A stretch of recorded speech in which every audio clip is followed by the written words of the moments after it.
Hello everyone, welcome to a new video. This is just a quick unboxing of a new lens that I've got.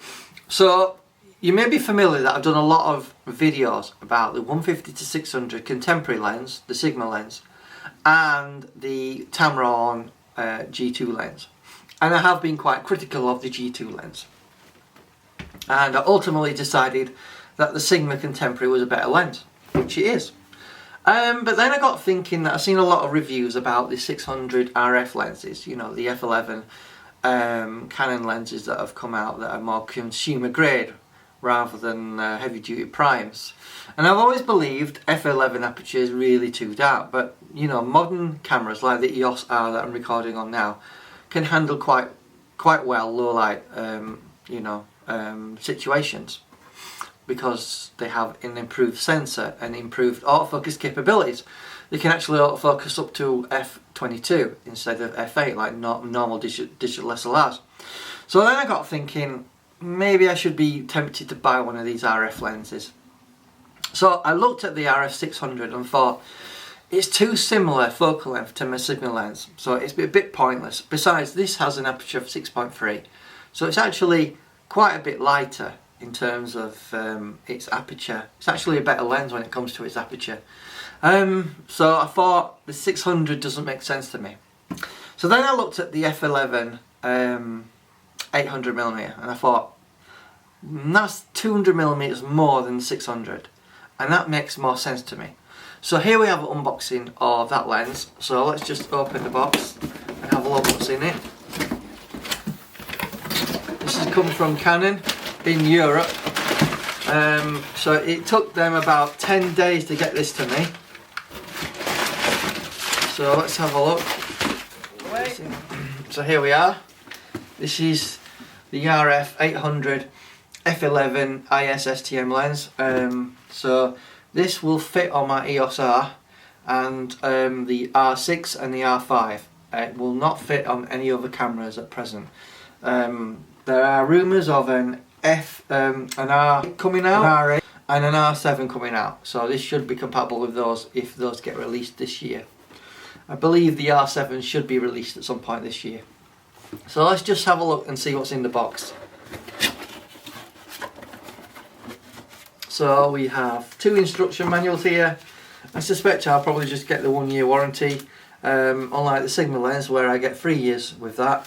I believe you guys in America do get a significant longer warranty with Sigma and Tamron over there, so you're quite lucky in that respect. I'm not sure why us people in the UK get such a crappy deal when it comes to warranty compared to you guys in the States, but that's just life, isn't it, unfortunately, because each region is different, each region has different deals. So we've got a bit of plastic there to protect the lens. Just get the lens out. Comes in this bubble wrap. Disappointed that this lens doesn't actually come with a lens hood. Let's see what else have we got in there. A bit more plastic in there, you can see in there. But you know, that's just a box really.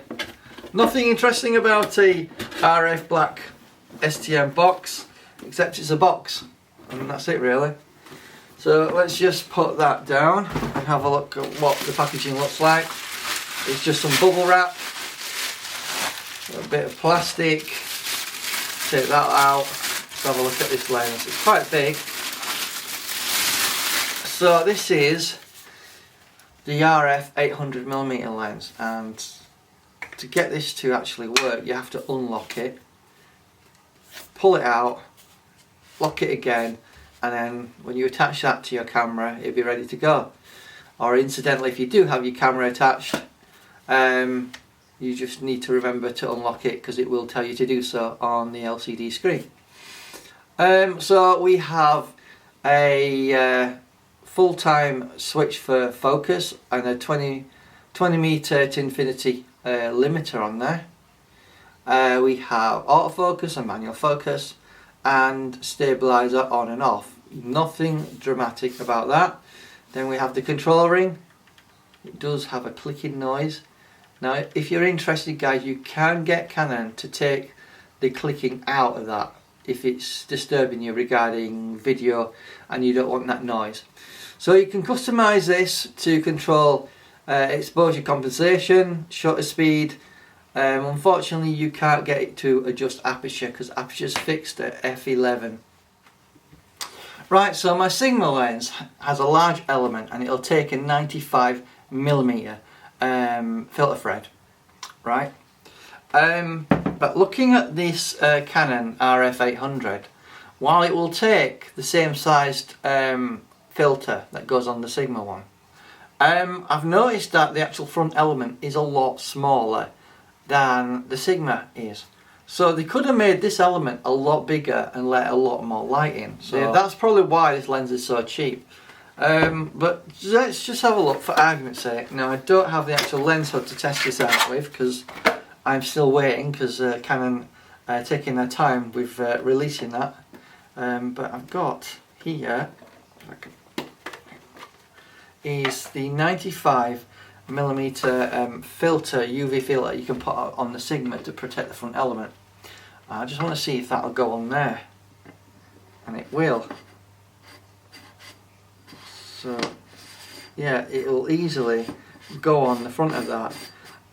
If you're interested what these filters are that Sigma make, they're called the WR coating protector. They're more heavy duty than your standard UV filters because they're designed, once damaged, to keep the glass together like safety glass. They won't split and glass won't go into shards, because the last thing you want is shards of glass hitting your front element as well.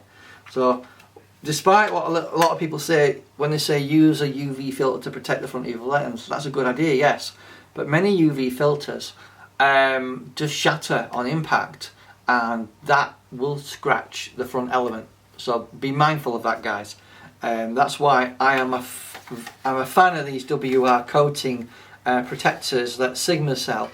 They do a 105mm and a 95mm one, and they are designed to stay intact once hit, so shards of glass will not damage your front element.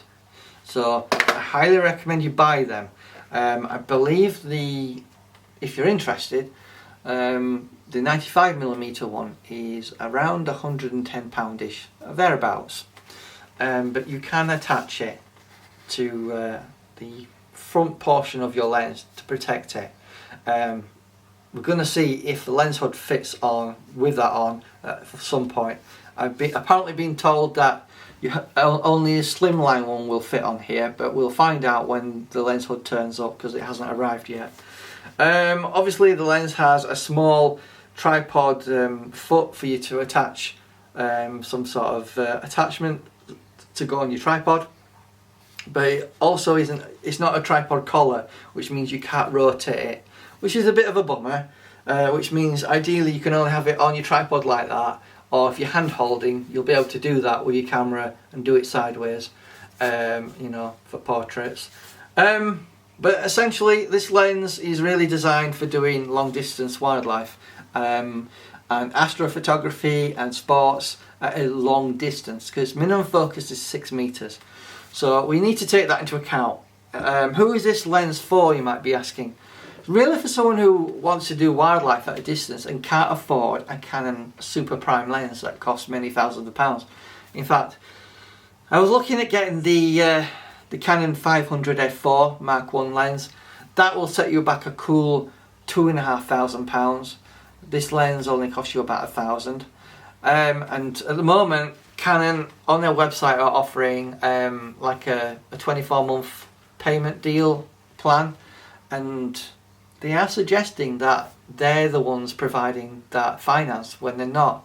It's actually PayPal who are actually offering it. More specifically, PayPal credit it's called. So if you can obtain PayPal credit, they give you 4 months interest free, and on top of that Canon have a deal with PayPal where if you spend, I think it's over £300, you can get 0% interest over 2 years. If you've got a large enough credit limit, my credit limit wasn't that high, but many people who obviously earn a lot more than I do will be able to have a higher credit limit, and you may be able to afford the R6 or R5 cameras if they're slightly out of your budget and you can't afford it all in one go. Perhaps you can purchase it on a monthly basis and pay a little bit every month. So like I said, this lens will set you back about £1,000. It's 800mm. F11 is a dark aperture, but on these mirrorless cameras it shouldn't be a major deal breaker unless you're living in a dark place, a dark area, or you go to dark forest a lot of the time and you just find the shutter speed is going to be too low to capture the imagery. You know, I haven't tested it out. We're going to find out if it's any good, and if it's a good lens, certainly it's going to be something I want to keep, but I've always got the option of sending it back if I'm not happy with it. So, you know, we'll find out if it's any good. Hopefully this video was a bit informative. The thing is, why I thought I didn't want to go for the 600 RF lens is quite simply put, this lens, right, is a 6.3 aperture lens versus f11. This is 600mm. I've deemed it to be quite a sharp lens. I suspect the sport version is even sharper, and this lens is probably about the same price. I got this for about £780, and I think the 600 RF is around that amount, or maybe a little bit less, maybe £600. But I just don't think the RF600 offers me anything. It offers me a darker aperture, and that's it really. This Sigma lens offers me an aperture of 6.3, and it's a zoom, it's not a length lens. So I think the perfect setup I've got really is this Sigma contemporary lens with the Canon 800 RF lens.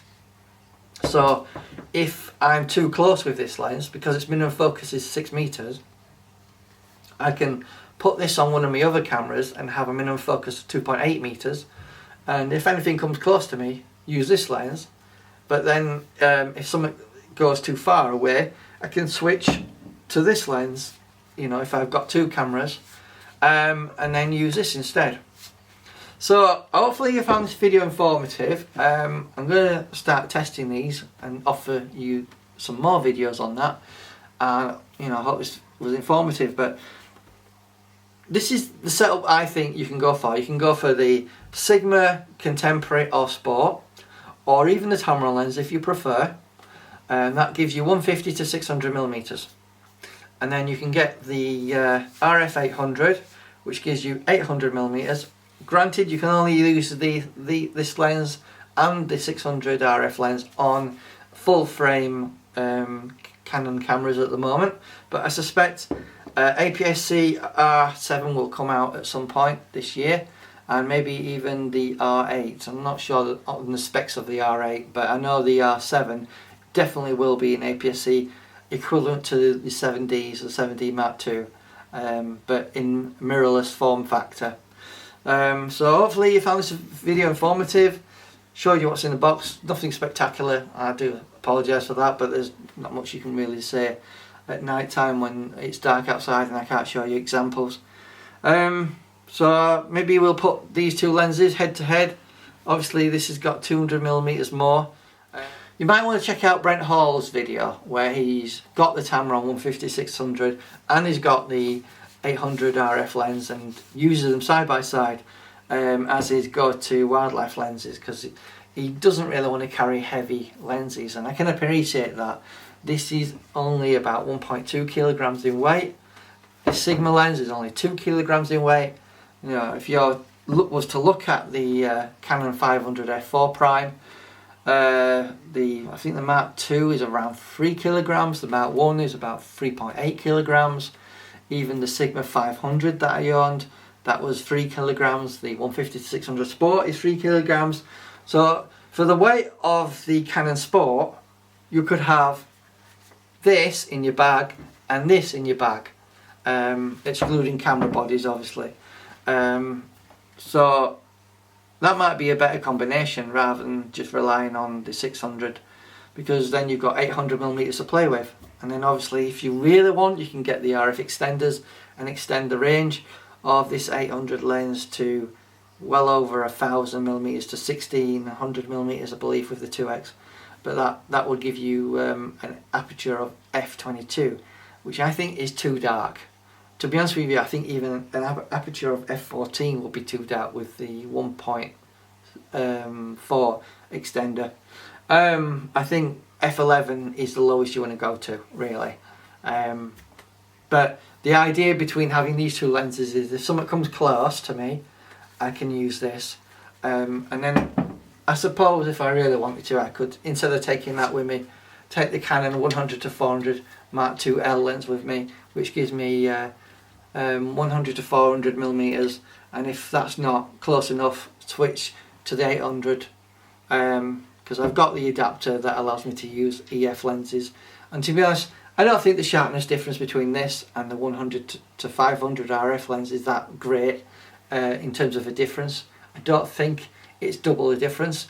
It might be, I don't know, maybe £300 in terms of worth of sharpness extra with the 100 to 500. I just don't think, but the thing is, you're talking the best part of £3,000 for the 100 to 500 RF lens, where you can, I picked this up for around £1,500, this Mark II 100 to 400 lens. So the RF version of this is double the money. You could get two of these for the price of just one of those. So I don't think it's really worth the money. If Canon was to reduce it to maybe £2,500, I'd probably say maybe it's worth selling that and upgrading to it. But at the moment, I don't think the price warrants it. It's just too expensive. You know, a lot of these lenses are too expensive. But I think this is probably priced just about right at £1,000. It did take 10 days to come from the EU, believe it or not, instead of the UK. Anyway, I've rambled on long enough about these two lenses, but I think this is the perfect setup if you are on a budget, you can't afford the L lenses, the L primes. And incidentally, it seems that Canon are discontinuing a lot of EF lenses, including those big primes. Many of those primes have been discontinued. I believe the 500 and 600mm have been discontinued, the Mark IIs. So I believe the lineup of RF lenses are going to include a 600 and a 500 at some point. I suspect before the end of the year they will be announcing the release of those two lenses. Anyway, I hope this video was helpful. You know, take it with a pinch of salt what I've said in this video, and I'll see you in the next one. Bye bye.